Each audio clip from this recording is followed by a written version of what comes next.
ओम शांति। मेरा नाम प्रियंका। जनवरी महीना प्रारंभ होते ही त्योहारों की रिमझिम शुरू होती है। इसमें सबसे पहला त्योहार आता है मकर संक्रांति का। इस त्योहार को अलग अलग प्रांतों में अलग अलग नामों से जाना जाता है। जैसे महाराष्ट्र में मकर संक्रांति के नाम से, पंजाब में लोहरी के नाम से, तमिलनाडु में पोंगल के नाम से, आंध्र प्रदेश केरला में संक्रांति के नाम और उत्तर प्रदेश में खिचड़ी के नाम से जाना जाता है। तो आज मकर संक्रांति के निमित्त हमारे बीच ब्रह्म कुमारी दीदी सरला है, जो पिछले 30 सालों से राजयोगा टीचर है। तो आइए इनसे इस त्योहार के बारे में बातचीत करते हैं। ओम शांति दीदी, आपका स्वागत है। जैसे आप जानती है कि हम हर साल मकर संक्रांति मनाते हैं, तो हम किस लिए मनाते हैं, इसकी क्या वजह है? मकर संक्रांति के बारे में ये मान्यता है, ये कहा गया है कि उस दिन सूर्य मकर राशि में प्रवेश करता है। वैसे जो हमारे 12 मास चलते हैं, तो उसमें 6 मास कृष्ण पक्ष शुक्ल पक्ष की रीति से कहा जाता है और बाकी के 6 मास वो सूर्य और चंद्र के हिसाब से माने जाते हैं। अब हम उसमें देखें तो जनवरी मास से लेकर के सूर्य के हिसाब से वो चलता है और इसमें मकर राशि में सूर्य की प्रवेशता होती है। दूसरी ये भी मान्यता है कि सूर्य अपने पुत्र शनि के घर इसी दिन प्रवेश करता है और 1 मास तक वो वहां पर रुकती है। ये भी एक मान्यता शास्त्रों के अंदर बताई जाती है। मकर संक्रांति ये ठंडी का मौसम, ये मौसम बदलने का भी एक प्रतीक स्वरूप है। तो मकर संक्रांति ये वर्ष का पहला त्योहार माना गया है। इसे बड़े ही उमंग उत्साह के साथ पूजा पाठ विधि विधान के साथ मनाया जाता है। तो दीदी, इस साल मकर संक्रांति किस वाहन पे आने वाली है? हर वर्ष उसका वाहन अलग अलग होता है। न सिर्फ वाहन, परंतु वो भिन्न भिन्न रंग के वस्त्रों को परिधान करके आते हैं। इस वर्ष 2021 में उनका वाहन सिंह बताया है और उपवाहन हाथी बताया है और वो इस बार श्वेत वस्त्र परिधान करके आए। अब अगर हम सिंह को और हाथी को देखें, अब हम आध्यात्मिकता की तरफ से देखें अगर, तो सिंह पर विराजमान होना, उसकी सवारी करना, उसको अपना वाहन बनाना, तो उसके लिए चाहिए उसके ऊपर विजय हासिल करना, उसको अपने कंट्रोल में करना, तभी तो उसके ऊपर सवारी कर सकती है। तो ये कहने का भाव ये है कि सिंह के ऊपर सवारी अर्थात जीवन में आने वाली बहुत बड़ी कठिनाइयां, परिस्थितियां, प्रॉब्लम्स, उसको क्रॉस करके और उस पर विजयी बनना। और साथ ही साथ हाथी, जिसे परखने की शक्ति, बुद्धिमत्ता, उसके पास शारीरिक क्षमता ये बहुत होती है। तो ये भी एक प्रकार से हमारे अंदर शक्तियां ये होनी चाहिए। ये शक्तियों का मैसेज लेकर के इस बार मकर संक्रांति हमारे बीच में वाहन उनका सिंह पे सवार होकर है। श्वेत वस्त्र ये हमें संदेश देता है स्वच्छता, शुद्धता, पवित्रता का। वैसे भी देखो, जब व्यक्ति श्वेत वस्त्र पहनता है तो उसका अटेंशन अपने वस्त्रों पर बहुत ज्यादा होता है। कहीं भी बैठेगा तो कोई दाग न लग जाए। सारे दिन में अगर उसे वही वस्त्र परिधान कर ले तो बार बार उसका ध्यान उस पर रहता है कि कहीं कुछ दाग न लग जाए, अर्थात अटेंशन। तो श्वेत वस्त्र के द्वारा वो हमें ये मैसेज दे रही है कि हमें अपने जीवन में उतना अटेंशन रखना है कि वस्त्रों का दाग तो फिर भी निकल जाएगा, लेकिन कर्म करके जो हमारे जीवन में दाग लग जाएगा उसे निकालना बड़ा मुश्किल होता है।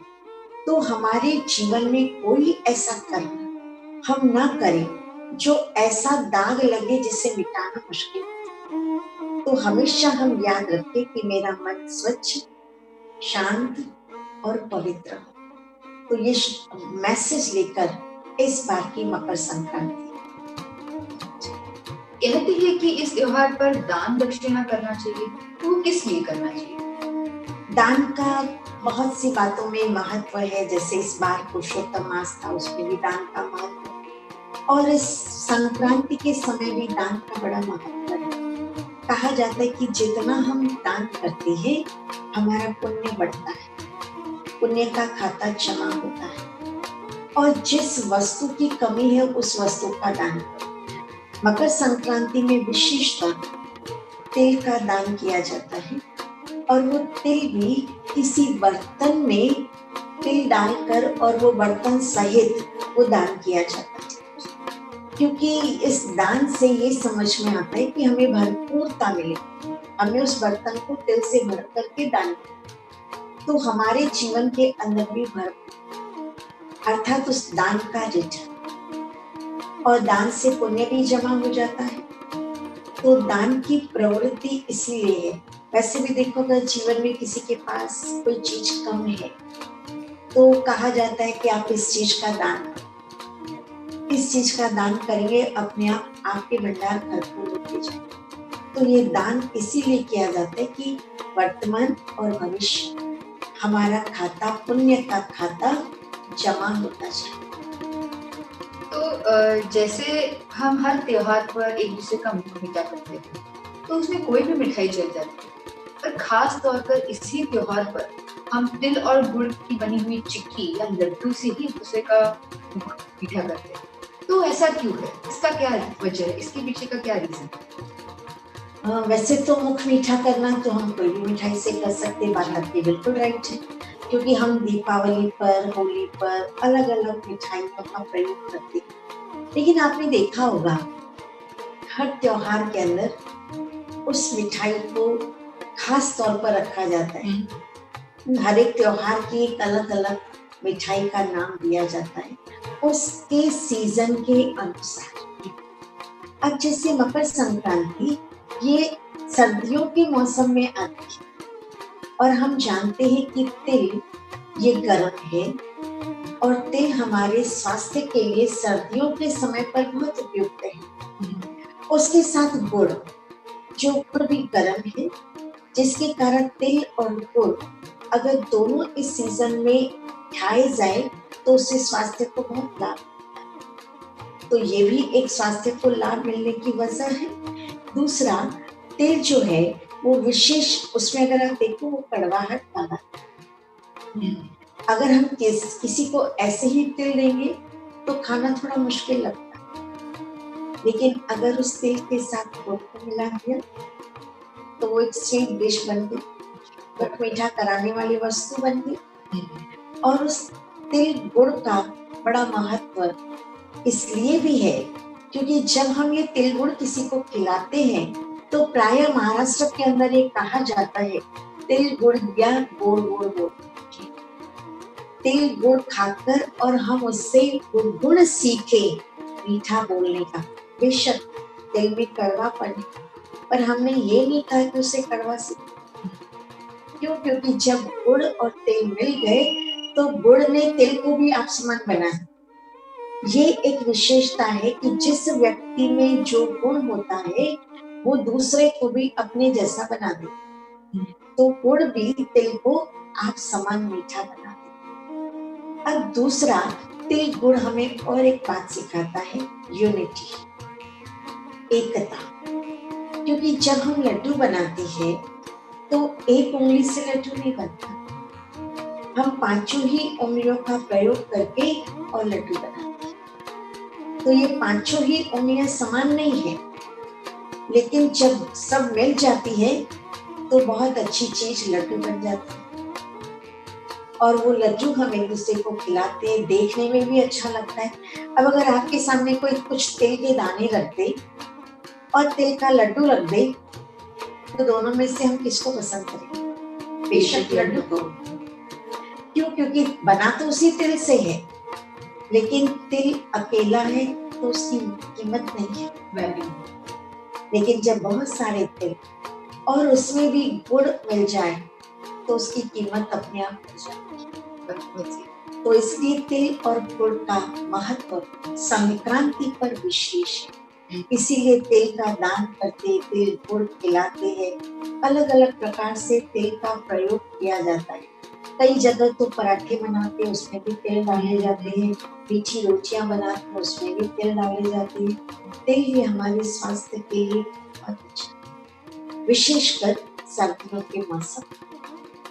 बहुत बहुत अच्छा बताया दीदी आपने। इस दिन सारी सौभाग्यवती महिलाएं भी एक दूसरे को हल्दी कुमकुम लगाती है, पान देती है।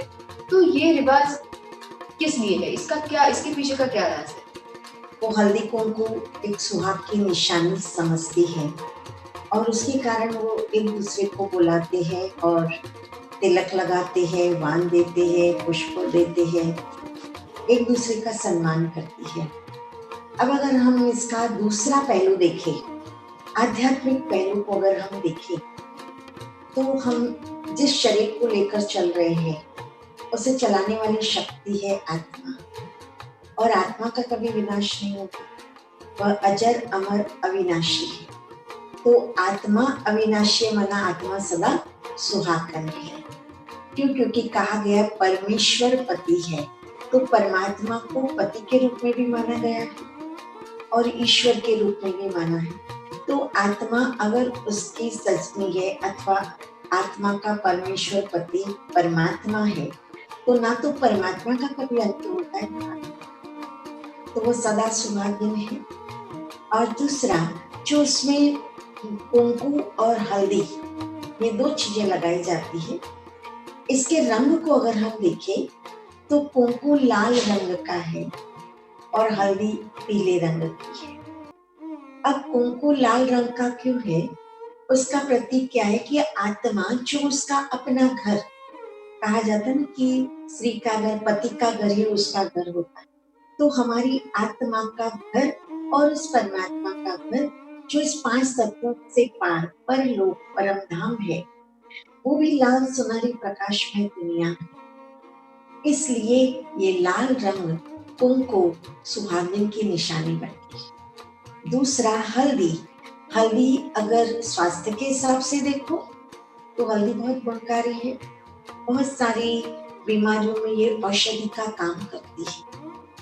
और अगर हल्दी को दूसरे तरह से आप देखो तो हल्दी का रंग गोल्ड के जैसा है, सोने के समान। और परमात्मा जिस दुनिया की स्थापना कर रहे हैं वो है गोल्डन एज।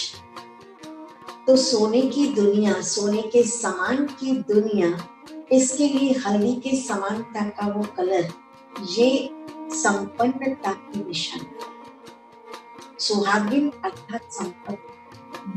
तो सत्य की यादगार और घर की यादगार दोनों को मिलाकर हल्दी और कुंकू लगाया जाए। साथ ही साथ हम पुष्प भी देते हैं, फूल भी देते हैं। अब फूल में भी हम अष्टक का ही फूल देते हैं, कोई और फूल नहीं देते, क्योंकि उसकी अपनी विशेषता है, भिन्न भिन्न रंग है उसके और खुशबू भी है। उसके साथ कोई कांटा नहीं है। परंतु जब हम किसी को फूल देते हैं तो हमारे चेहरे पर भी मुस्कुराहट होती है और जिसको देते हैं उसके चेहरे पर भी मुस्कुराहट आ देती। तो फूल क्या करता है? खुशी देता है। दूसरा, फूल जो खुशबू देता है, ये खुशबू देना उसका गुण है। तो हम भी एक दूसरे को अपने गुणों की खुशबू देते जाएं, एक दूसरे से गुणों की खुशबू ले और दे। और साथ ही साथ हम अत्तर भी लगाते हैं। अत्तर भी सिर्फ मेरे तक ही नहीं पर आसपास के लोगों तक भी उसकी खुशबू जाती है। पता चलता है कि यहाँ पर एक खुशबू है, ये अत्तर है, ये सेंट है, इसकी खुशबू आ रही है। वैसे परमात्मा कहते हमारे जीवन के अंदर भी अगर हम गुणों को अपना लेते हैं, या मेरे जो अपने सुषुप्त गुण हैं, प्रेम, शांति, आनंद, सुख, पवित्रता, ये जो मेरी आत्मा के अपने गुण हैं, इन गुणों का जब हम विकास करते हैं तो उसकी खुशबू हमारे कर्म द्वारा, हमारे बोल द्वारा, हमारे व्यवहार द्वारा चारों ओर फैलती है। और ये खुशबू अपने आप मेरे आसपास, मेरे संपर्क में आने वालों को अपने आप मिलती है। फिर हम वाण देते हैं, अर्थात सौगात, गिफ्ट। अब उसके बहुत सारे अलग अलग चीजें होती हैं, कोई कुछ देता है, कोई कुछ देता है। परंतु जब गिफ्ट कोई किसी को देता है तो उसकी कीमत नहीं देखी जाती, कितने रुपए की है ये नहीं देखी, पर उसकी भावना, उसका प्यार। कहते ना, गिफ्ट में प्यार और भावना होती है, कीमत नहीं। अगर हमने कीमत देखी तो फिर हमने हिसाब लगाना शुरू किया, पर प्यार और भावना का कोई हिसाब नहीं लगाया जा सकता। तो हम भी एक दूसरे के साथ प्रेम प्यार से रहे, भावनाएं हमारी एक दूसरे के लिए ऊंची हो, सच्ची हो, श्रेष्ठ हो, जिसको हम कहते सद्भावना। तो सद्भावना को हम अपनाते हुए हम सबको रोज कुछ ना कुछ देते जाए। ये देने की भावना हमेशा हमारी बनी रहे, ये हमें उससे सीखने को मिलता है। बहुत अच्छा इंफॉर्मेशन दी है आपने। सुना है कि गुजरात में, सौराष्ट्र में इस त्योहार पर पतंगबाजी बड़े मजे से मनाई जाती है। जब भी कोई त्योहार आता है, खुशियां लेकर, उन खुशियों को दर्शाने का तरीका अलग अलग होता है। जैसे दीपावली आती है तो हम नए वस्त्र परिधान करते हैं और एक दूसरे को शुभ दीपावली कहते हैं, दिए लगाते हैं, लाइटिंग करते हैं, आतिशबाजी करते हैं, तो एक अलग तरीका हुआ खुशी मनाने का।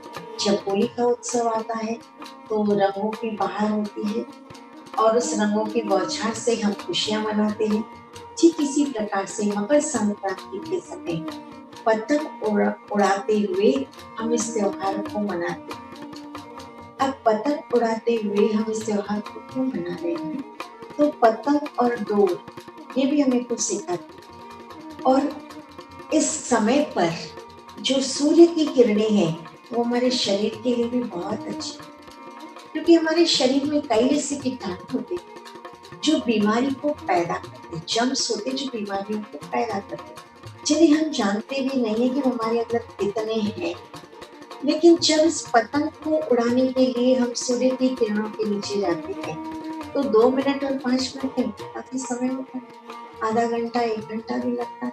और वो आधा 1 घंटा हम सूर्य की किरणों के नीचे होते हैं तो सूर्य की किरणें हमारे उन जर्म्स को खत्म करती है जो मुझे नुकसानकारक है, जो मेरे लिए रोग को लाने वाले हैं, उसको खत्म करती है। क्योंकि सूर्य में वो शक्ति है, बुरे को नष्ट करना ही सूर्य में शक्ति है, और वो हम खुशी खुशी से कर लेते हैं। क्यों? क्योंकि हम खुशियां मना रहे हैं, आनंद मना रहे हैं, इसके लिए इसको पतंगोत्सव भी कहा जाता है। और दूसरा है कि पतंग और डोर हमें कुछ सिखाती है। पतंग बहुत हल्की है इसलिए वो उड़ती है, और उसके साथ जो डोर है वो डोर जिसको मांझा कहते हैं, बहुत टाइट भी होता है, मांझा हाथ से टूटता नहीं है, लेकिन पतंग को जरा सा टच होगा तो टूट जाए, और टूटी हुई पतंग उड़ती नहीं है। तो ये हमें क्या सिखाती कि जितना हम अंतर मन से बोझ को कम करते जाएंगे, हल्के बनते जाएंगे, उतना हमारी स्थिति, मानसिक स्थिति बहुत ऊंची बनती जाएगी। और जिसकी स्थिति बहुत ऊंची बनती है उसके सामने ये छोटी छोटी बातें दिखाई ही नहीं, प्रॉब्लम्स, छोटी छोटी प्रॉब्लम से वो ऊंचा है। जैसे पतंगों को कितना ऊंचा चला जाता है, तो जब जितना वो ऊंचा जाता है वो छोटा दिखाई देता है। इसी तरह से हम जब ऐसी ऊंचाई की स्थिति पर पहुंच जाते हैं तो छोटी छोटी प्रॉब्लम हमें दिखाई ही नहीं देती। दूसरा, उसके साथ डोर बंधी हुई, अगर डोर टूट जाए पतंग गिर जाएगी, तो यहाँ भी हमें डोर अपनी संभाल कर रखनी। जो पतंग उड़ाता है व्यक्ति, उससे बहुत अच्छी नॉलेज होती है कि डोर को कब खींचना है और कब ढील देना है। अगर उसने सही समय पर ये कार्य नहीं किया तो पतंग उड़ेगी नहीं, भले पतंग हल्की पर उड़ेगी नहीं, क्योंकि उसे पता है।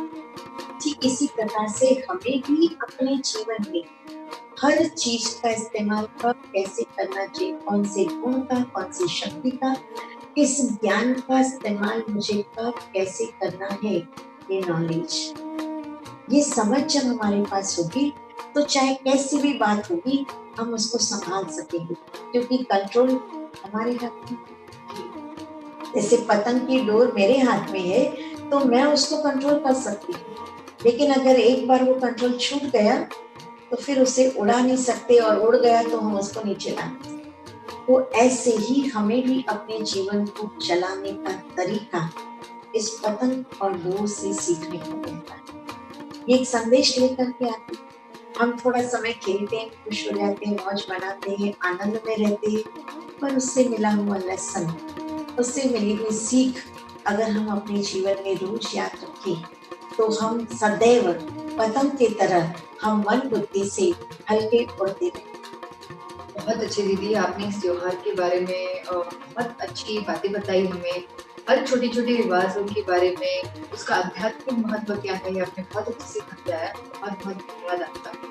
मैं आशा करती हूँ कि हमारे सारे भाई-बहनों को इसका महत्व जान के खुशी हुई होगी और इस आने वाले ये मकर संक्रांति के त्योहार को आप बहुत उमंग-उत्साह से मनाएँगे, बहुत खुशी से मनाएँगे। तो मैं आपका और एक बात बहुत-बहुत कहना शुक्रिया। चाहूंगी जी।